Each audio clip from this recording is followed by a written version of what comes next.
the silence, in the balance, all the endless time I'm mad like sugar.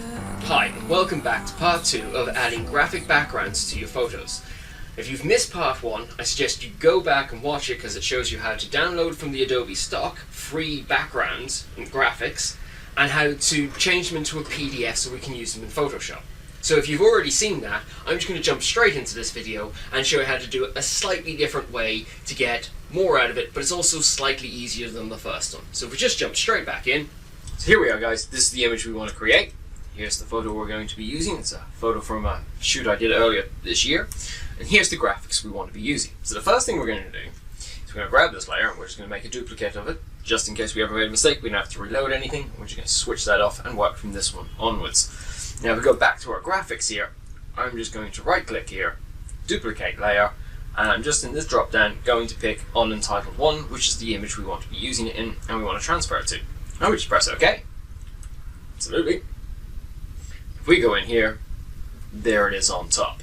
So, first thing I'm going to do is I'm actually going to switch off our subject, and I'm going to hit Control T for the transform tool, and I'm just going to move this over to the corner here. And then I'm going to flip this vertically. There we go.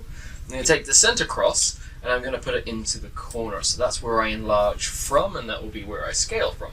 And then if I grab the corner here, holding shift, and it will stay in proportion, and I'm just going to grab that and just drop it about there. Seems good. Where that edge comes to there.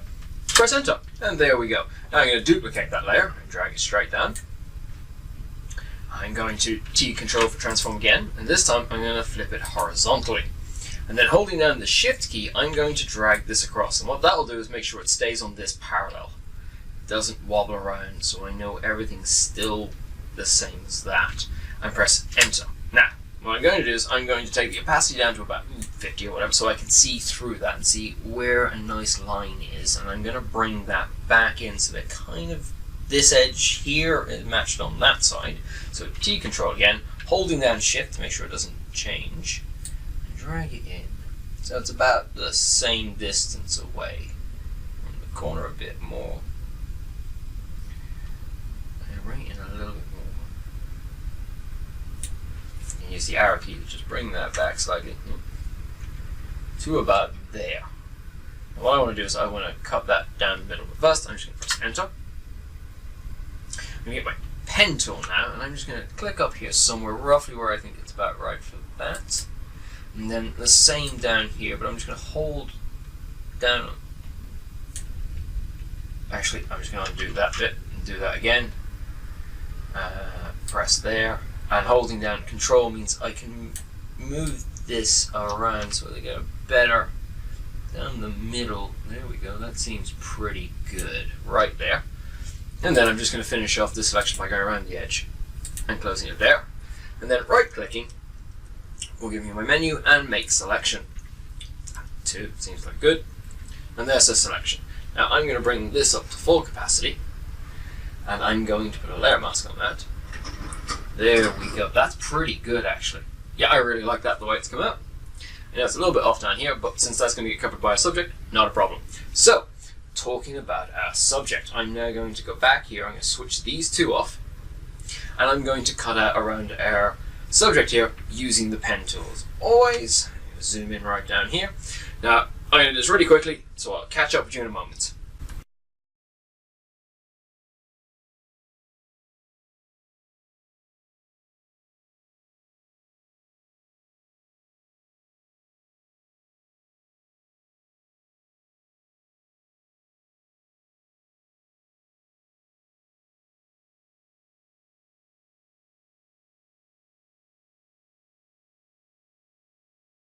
There we go, guys. Nice quick pen job.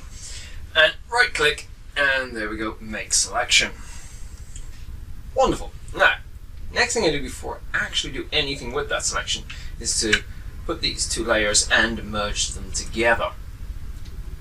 There we go, so I have one layer, and then I'm going to apply that selection to that by putting a layer mask on it. And just clicking on it, and it automatically does it. Now that's the wrong way around, so that's easy, just Control I, and that'll flip the layer mask the other way. Now, I know what you're saying, those colours and that picture do not go together. And you're absolutely right. So what we're going to do is we're going to change this down to divide. And there you go. That red and blue that was underneath is actually coming through now. Now, that has done that. We can see that this isn't perfectly right. It's a little bit harsh and it's a little bit out in some places. So the first thing we're going to do is make sure we're definitely press enter on that so it's not blue. Otherwise you'll have problems with trying to do other things because it'll be locked into that. Make sure we're on the layer mask. We're going to go up to select and we're going to go select and mask.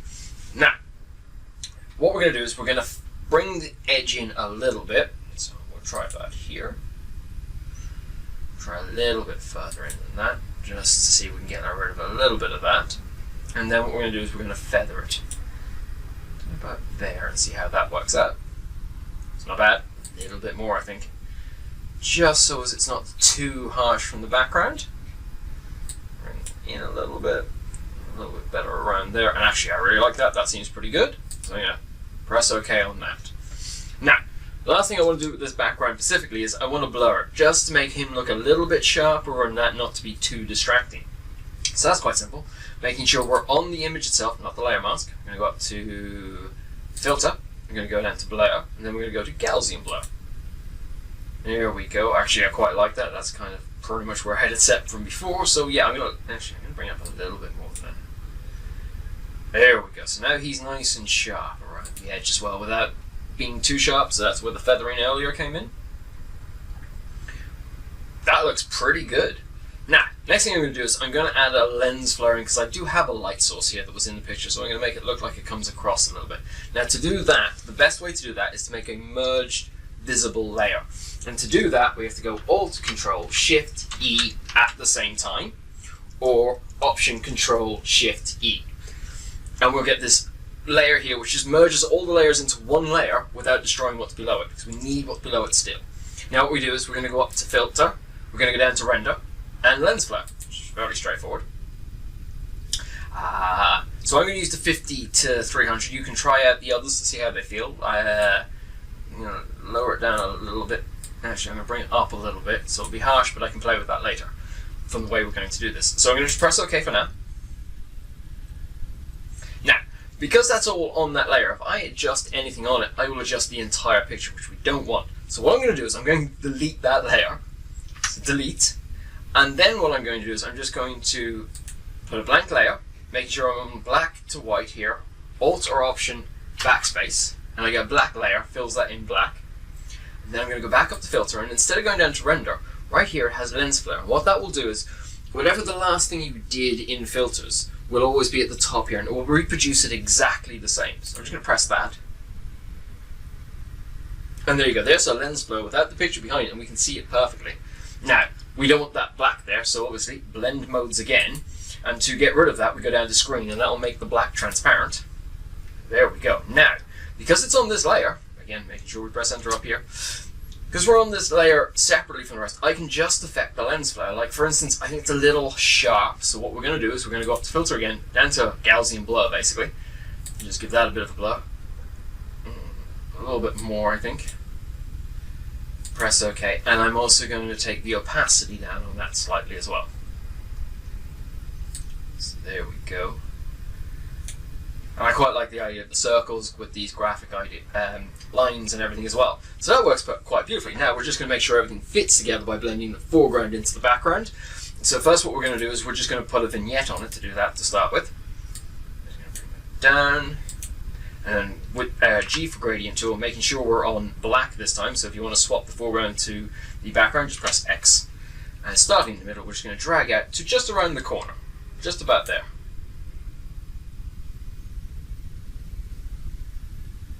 There we go. So that's just kind of affecting the corners there. And so it just makes it dark. So we're going to balance the center out by doing another curves and just making it slightly brighter in the middle, giving us kind of a tunnel vision and making our subject the focus of the picture. So we're just going to let it up a little bit, not a lot, like just about there. Now we need to actually invert that layer mask, so that's Control I or Command I. And again, the gradient tool, this time making sure we're on white, so just pressing the X will swap them around.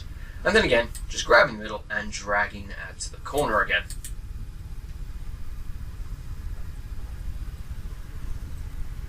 And there we go. So we just group those two together so we can see how that affects as one when we switch it on and off. And there you go, it just focuses in on our subject. Now I'm going to do my usual edit of putting what I call movie style on top. There we go, it gives it a nice soft, but it also gives the same softness to the subject as it does to the background, which makes them feel like they're all one picture. I'm actually going to bring that up to about 40% for this picture. I like a nice softness to it. So there we have it. Another way of doing backgrounds with the free stock given to us by Adobe on their stock side of the website.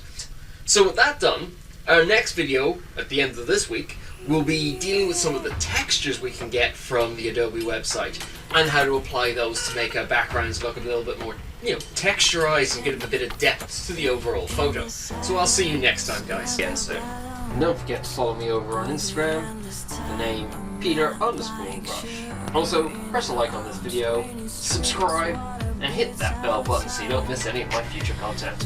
If you like this video, here are a couple of others to try. Fears in my mind, and I fall.